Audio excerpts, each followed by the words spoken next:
to talk for the rest of the day now about post-harvest handling and food safety. So I'm going to walk you through the steps of post-harvest handling for produce, you know, the washing, packing, all that good stuff, and talk about food safety intermixed with that. So this is the really fun stuff. And I have two criteria that the information I give to you I want to accomplish. One is this economic viability. We've talked about that a lot with the marketing, that if you want that pot of gold at the end of your little rainbow to land in your truck, you got to make good decisions about stuff. And then we're also going to talk about food safety. And, you know, food safety is real. And it's not just those guys with the big farms that we're talking about when we talk about food safety. It's really every single one of us farmers. We're all food handlers. And it's really a responsibility. And, you know, the good news is that only 2% of food safety incidents are linked back to happening on the farm. Now, you wouldn't guess that it's only 2% by all the ruckus they make. But 2%, you know, that's still 960,000 illnesses a year that are linked to practices that happen on the farm. So this is serious. And if it's only one person that you care about, it's really serious. And people die. People get sick. People's lives are changed forever. So this is not just one of these annoying things that the bureaucrats are making us do. Food safety is real, and every one of us really needs to address it. And it doesn't have to be onerous. It doesn't have to destroy our farms and make us just hate farming. Food safety is just part of our everyday activities and understanding where there's a risk and where we have to take consideration to make sure that we are not creating food safety risks. So there are three main areas that we want to be aware of. The physical is real obvious. Slivers of wood, bullets. You know, bullets. I once had some kid, I sent him out to shoot in the air, scare the blackbirds away from the corn. Well, he shot in the corn. Customer came and said, I found a bullet in the sweet corn. Fortunately, they told me, and I said, oh, no more corn's going out of that field, and I trained my worker a little better the next time I asked them to scare the blackbirds away. So that's real. You know, physical things can end up in our food. And chemical, this is, you know, pesticides, lubricants, cleaners. If you have a pack shed, you don't keep your chemicals in the same pack shed or your oil. You want to think about your tractor that's going to go out in the field and drive over those things. You don't want a tractor that's leaking fluids. These sorts of things, we have to look at our systems, we have to assess them and make sure that we don't have the chance that we're bringing these things into our systems. Biological, pathogens, viruses, that is actually the biggest area where the food illnesses are caused, and they are predominantly coming from feces of human or animal or insect or bird, or poor sanitation, or being transferred through water. So as we talk about post-harvest handling practices, we're going to talk about areas where these things we have to really take considerations. So the first thing I want to talk about when I talk about post-harvest handling is respiration. And you're going to be making a lot of decisions about when to pick, how to handle, how to store, how to cool, based on simple understanding of respiration. So I want you to feel the back of your hand and just get a sense of what the temperature is or how moist or dry it is. And then hold your hand to the back of your mouth and breathe on it for a little bit. Get a couple of nice breaths on there. And then feel it and tell me how it's changed. Anybody? Moister and warmer. Respiration. So you human beings, you're a living entity. Your body breathes, and when you breathe out moisture, and you give off heat. The respiration. Now, vegetables are also alive. They don't have lungs, so the respiration process is a little different than ours. But the same thing is happening, that they're respiring, and they're giving off moisture, and they're putting off heat. And when the food is attached to the plant, it can get new water through the roots, and it can replenish that water that is lost. But once you harvest that product from the plant, it can't replenish it through the roots anymore. So all of a sudden, your product can never look any better than it does at the point you harvested it. It's downhill from there, deterioration from there. So your job is to slow down the deterioration as much as possible, because that produce is alive. Think of it as something that's alive that you want to keep alive as long as possible, because eventually it's going to decay and die, and you want to slow that process down. So its respiration process is a little different than us as humans, because they don't have lungs. It's more like a reptile. And if you think of a snake, when it's warm it moves, and when it's cold it sits. Its whole respiration process slows down and it doesn't move. And that's what we want to do to our vegetables. We want to slow down the respiration process, and it's directly linked to temperature. So for every 18 degrees warmer that your produce is, the rate of decay is going to increase 2 to 3 times.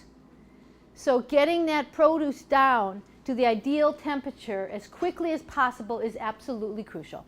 It's the number one thing you can do to maintain your quality, and that directly links to your economic viability and to food safety. Because if food is warm, the pathogens that are on it are going to reproduce that much faster and be that much more of an environment for them. So understanding this respiration is really important issue.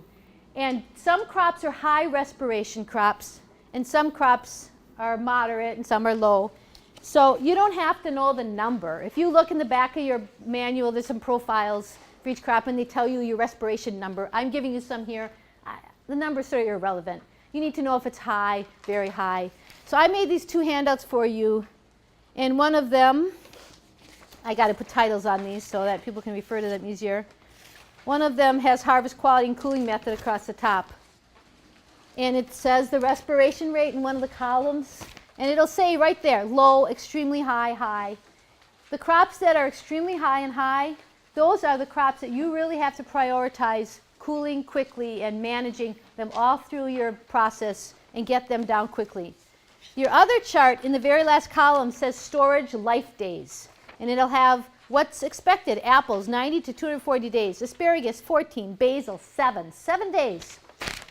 7 days you got. That's not very long. You let that basil sit there too long. Basil is a high respiration rate crop. If you let that sit warm for 3 hours, you just chopped off a couple days of your shelf life. And if you're selling to a processor, maybe it doesn't matter that much. Maybe you're picking it and it's going straight to the processor. It doesn't matter that much. But if you're selling to a wholesaler or at a farmer's market and they're going to buy that, even a farmer's market, you know, they're not going to eat it that day. They want to put it in their refrigerator. They go to the grocery store, they put it in the refrigerator, it sits there for a week, and they eat it. And the number one thing I hear about farmers markets is that people don't want to buy at farmers markets because the food doesn't last as long. That's what they say. And it's not because it's local. It's not because of the kind of soil you have. It's because it wasn't handled properly, cooled properly, and held properly. So when we talk about brand, what do you want people to say about you? Do they want you to say, man, I buy her stuff, and it's the best looking stuff, and it lasts so good, and it tastes so good?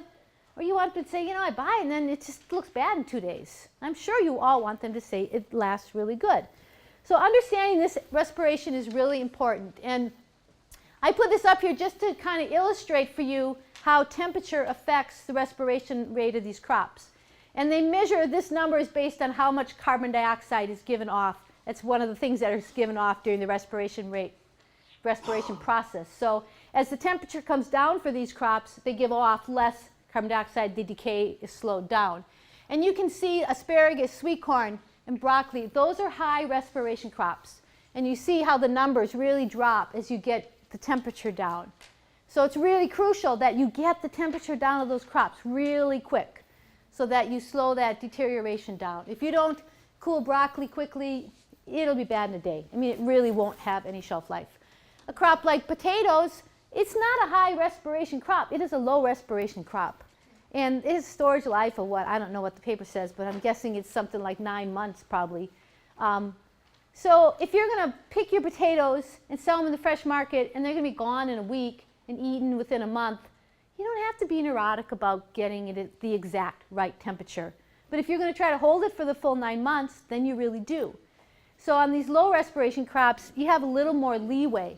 Look at something like beets. That's a low respiration crop. But what if you're selling green top beets? Then is it a high respiration crop or a low respiration crop? High. Okay. So you don't have to memorize those numbers, but you want to know if something's low, moderate, high. And you just want to know that for every crop that you grow.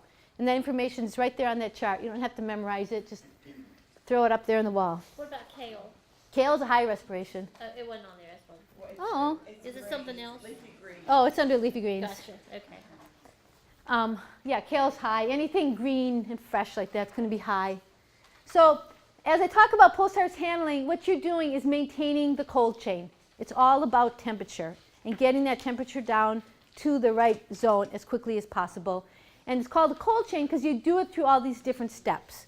You know, you've got your harvest is actually part of, you know, they call it post-harvest handling, but half of what I want to tell you is going to happen during harvest. So it happens harvest, cleaning, cooling, storage, transport. It's referred to as the cold chain, getting that temperature down and then holding it. And you can do a lot of damage to a crop if you bring it up and down. So watermelons are a good example. Off the top of my head, I'm going to say 55 degrees, but I'd have to look to tell you exact which is the ideal storage temperature. But for watermelons, if you go up and down, you make them mushy. And my buyers, they don't cool their watermelons. They put them out on the floor. It's whatever temperature the store is, which is probably 68 degrees. They're all air conditioned year round. So if I go down to 40 on my watermelons on my end, and then they go to the store and they're 70, I'm going to have problems. So even though that piece of paper will tell you the ideal storage temperature of watermelons is lower than the store, I actually am not going to take my watermelons down to that temperature.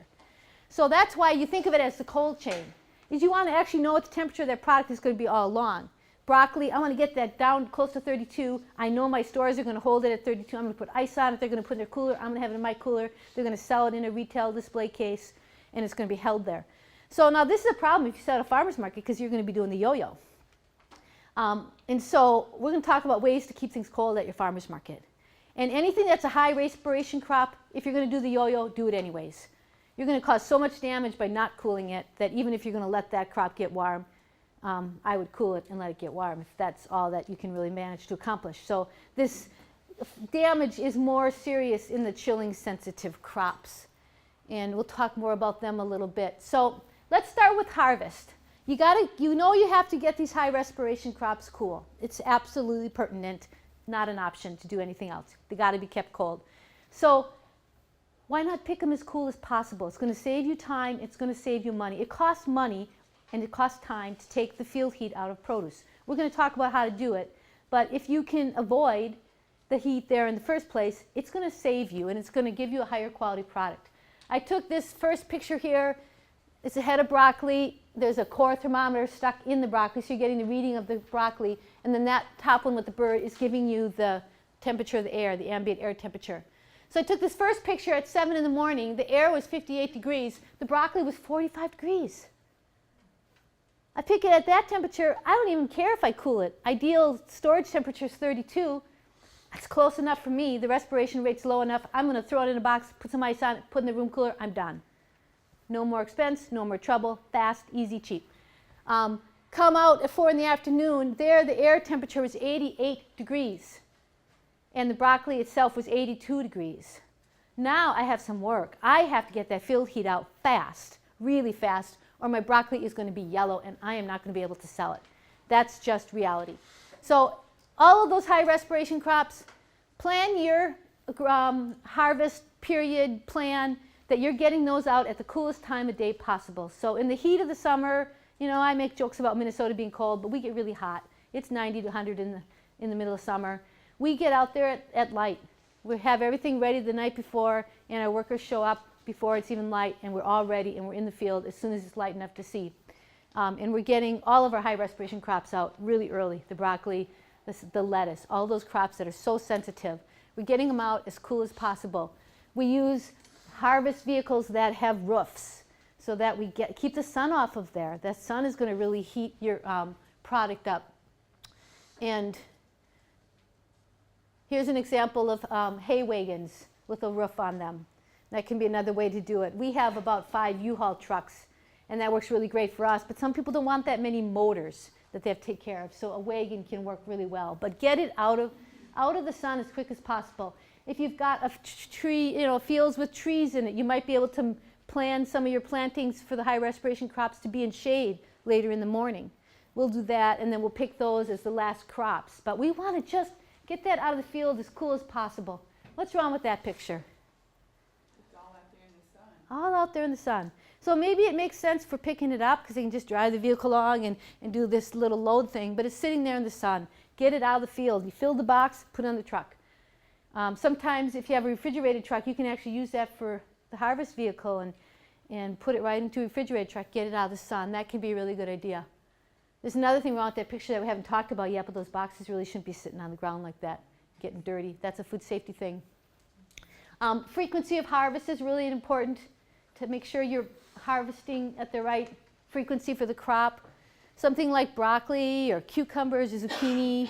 In our hot months, we really have to pick those every day or every other day, or they get too open and too mature and we start to lose some. We can sort of cheat with cucumbers and do it every other day and we lose a few. And sometimes we do that, but if we go 3 days, we would really lose a lot of them. So knowing this for each of your crops is really important. This is really hard if you only sell to the farmer's market once a week. And you're going out there and picking it every day, well, then you're going to the farmer's market with product that's 6 days old, so you better make sure you kept it cold. Or you don't pick it and you're going to lose some or have the wrong maturity. So having multiple markets or a market that is going to be more consistent can be really helpful. You know, we went to our stores 3 times a week. So we took their order, delivered the next day. Everything was picked and packed and so shipped within 24 hours. And so we came in really frequently. And that way we were able to really pick it at the right time and send it immediately. We didn't keep it sitting around in our system. If something's got a shelf life of 7 days, I don't want to waste one of the days on my side. I want to get there in the store so the customer's got a lot of days with it. Something like a potato, that's, you know, really market dependent. Are you selling those early tender skinned ones? Are you selling them in October when you need a tough skin? That's going to really affect that harvest. Something like kale, here we have little baby kale leaves. If you use those little leaves to make bunches, they wouldn't hold up in a store. They'd be too young and they wouldn't be able to withstand all the airflow in those display coolers. So make sure you're picking at the right maturity for your market. Know what your market is. And if you don't know, go and talk to your buyer and confess ignorance. It's okay to say, I don't know and I want to get this right. Please tell me what you want. It's okay to say that.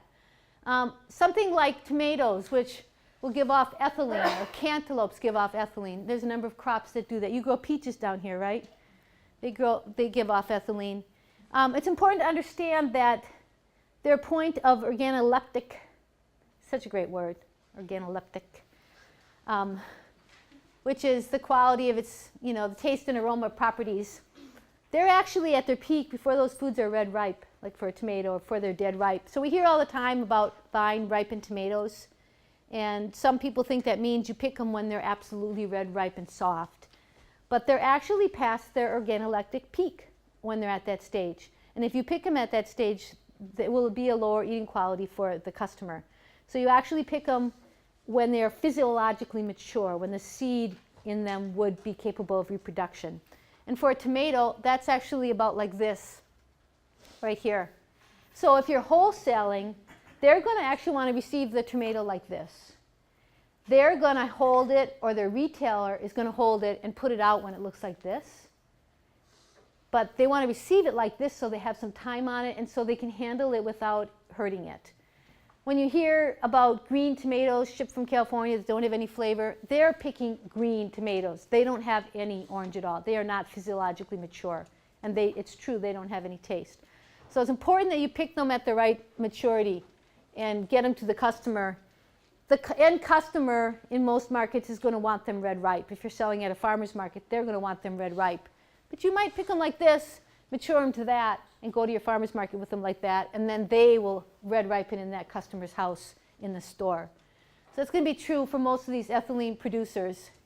It's important to know if you can pick something wet or dry. That's going to make a big difference on quality. For tomatoes, since we were just talking about tomatoes, if you pick them wet, they will get streaky. We don't really wash our tomatoes, and it's not recommended to wash them, although many people do. They're going to keep better if you don't wash them. So you pick them with gloves and you kind of polish them. And if you pick them wet, they're going to smear. If you pick anything in that family, the solanaceous family, tomatoes, peppers, increases the disease because they're very fungal sensitive, and when they're wet, the pores are open. And there you are, touching one plant and then another, and you become the human vector spreading those diseases. So you want to avoid picking that family wet. Now, I always say that you learn all the rules, and then you learn when to break them. Because, you know, sometimes it rains every day for 3 weeks, and if you don't pick them when they're wet, you don't get to pick your tomatoes. So you're going to have to make that judgment call, you know, and look at all these various factors. If it's the first week of production, boy, I'd avoid anything, like anything to go out there if they're wet, because I'd have so much to stand to lose at the start. If it's the last pick of the year, I bring disease in, I'm not as concerned. Cucurbits, cucumbers, melons, they're the same rule about picking wet, that you'll bring in the disease, so you'd want to avoid that. The cleaning there isn't as much of an issue because they're usually washed. Green beans, you get rust. Something like storage roots or alliums, if you're going to store them, oftentimes you don't want them really wet and muddy for storage, so you'd probably rather pick them dry. If you're going to sell them fresh, it doesn't really matter. Greens, brassicas, sweet corn, it's fine to pick those crops wet. In the morning when there's dew on them, when they have rain, they'll probably keep better. It's actually great if they have that moisture on them. It helps hold the humidity in. So plan those crops early. Fortunately, the crops that don't mind being picked wet tend to be high respirators. So you want to get those out early in the morning anyway. So you can kind of plan your schedule according to your crops. And this is one reason where it's nice to have enough diversity that you have crops that need different harvest windows. Otherwise, if everything you grow has to be picked at 5 in the morning, how can you possibly do it all? But if you have that diversity, you got your morning work, you got your afternoon work, and you can usually balance it all out. So I tell my workers, produce should be seen, not heard. You know, if I'm standing here and they're picking right there and I can hear the produce touching the bucket, they're not being gentle enough. And when you bruise produce, and I mean you can bruise an onion or a potato, something even that hard, it often doesn't show up for a couple days. You know, it's the same on us. We get bumped and 3 days later we notice a bruise and we don't remember getting bumped and we're like, where did that come from? Same thing on produce. So you might bruise it on your farm and ship it and not even know it's bruised. And then your buyer's going, man, everything they send us is bruised. I don't want to buy from that person. And they might not tell you. Again, that's why you want to ask them how you're doing. So really make sure you've trained yourself. When I say trained, you're workers, you're one of your workers. So whether you have employees or not, this is relevant to you, that you're not bruising your product. I can't tell you, every time I train a new tomato picker, I take their very first box and I set it aside for a couple days and then I show it to them. And inevitably, they've got like a little ring of bruise marks in a circle. And I've explained to them to be gentle, but it's not until they see it. They get it. Oh my gosh, I can't believe I did that. I thought I was being so gentle. So, you know, experience is the greatest teacher. I tell them and then I move them to a new job. I have them pick one box first time, then move, oh, I need you over here. And then they see it and then they can pick all day. But make sure you really understand what's going to be bruising and make sure you understand how you can damage your product. For a tomato with a stem on it like that. We saw that nice package earlier this morning where they had the paper. They could leave the stem on and the stem wouldn't puncture its neighbor. But if you're doing a bulk pack or your store is going to sell it in a bulk pack, you might need to take that stem off so that it's not going to poke its neighbor. On our farm, we don't sell tomatoes with the stem on. It's nice to sell them with the stem on because it's pretty, but you got to make sure they're not going to be cutting each other. Something like a squash, you want to make sure you cut it blunt. If you cut it at an angle, you've just made yourself a nice little razor that's going to cut anything it touches. Put them in the box so that their stems are pointing out. Zucchini, put them in the box so the stem is pointing out, not scratching its neighbor. This is really important. You can do a lot of damage during harvest, so the more you handle it, the more possibility you're going to have to damage it. Take off your rings, take off your jewelry. People should cut their fingernails. They should wear gloves. It makes a really big difference. Everyone laughs at that picture. What is funny about that picture? Is it the fingernails?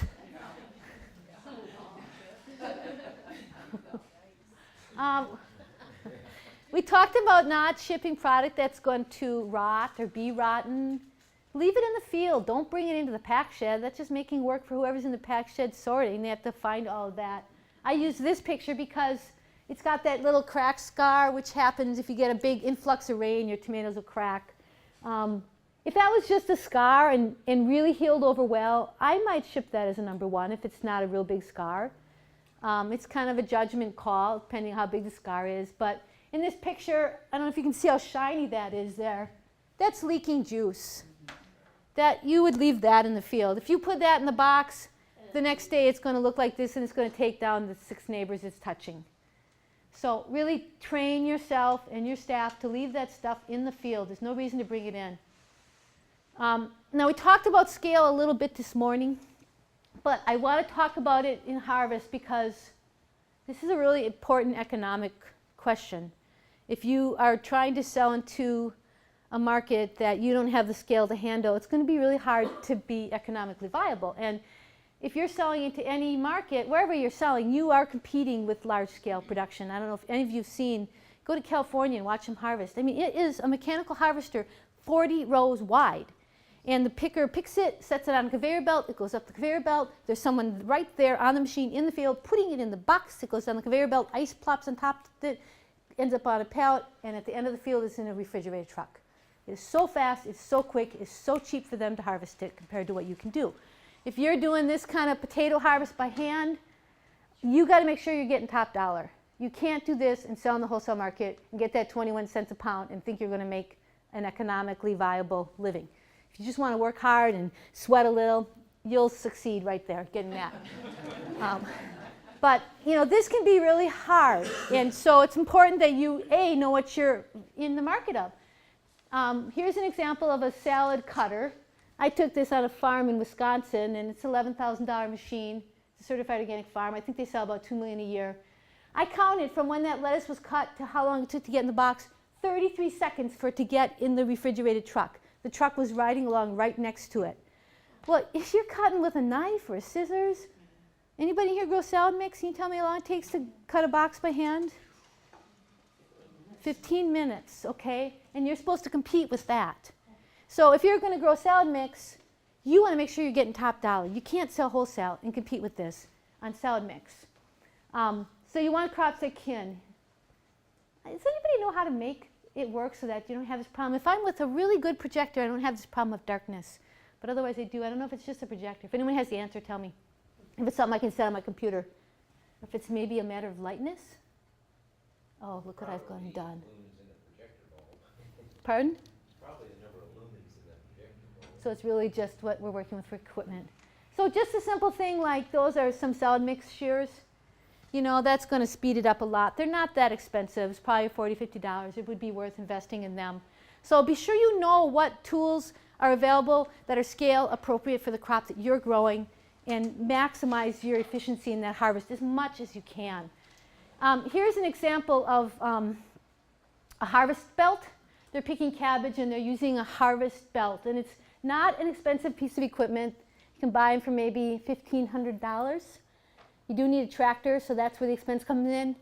But it saves so much labor because she's just setting it on there and it's going up on the wagon, and they're not going to haul those boxes out of the field. The hard thing about these on a small farm is they don't cost that much to buy them, but you need like 5 or 6 or 7 people to run them. So it can be challenging to have enough labor. But if you do have a way of doing this, these are just great. You can use them for any single crop. We use them for sweet corn. And you know, otherwise we used to pick in like gunny sacks. We'd drag it along, so it's hard on the worker, and then the sack would get dirty, and then we would ship to the stores in those sacks, and we knew we were just sort of getting away with it. This was one area where we didn't say, oh, how are we doing on the sweet corn pack, because we didn't really want to know. We knew how we were doing, but we didn't want to change, and finally we did change, and we got a harvest belt, and it meant that we could, you know, if they ended up on that wagon, we had someone on the wagon actually packing into the boxes. Got to the end of the row, we had the refrigerated truck there. They went in there 15 minutes. Quarter-mile long row. At 15 minutes, we're at the end with a pallet of corn. So we were able to get it out really quick. It's a high respirated crop and get it cold really quick. So that's one tool you can use that's not going to be onerously expensive, possibly,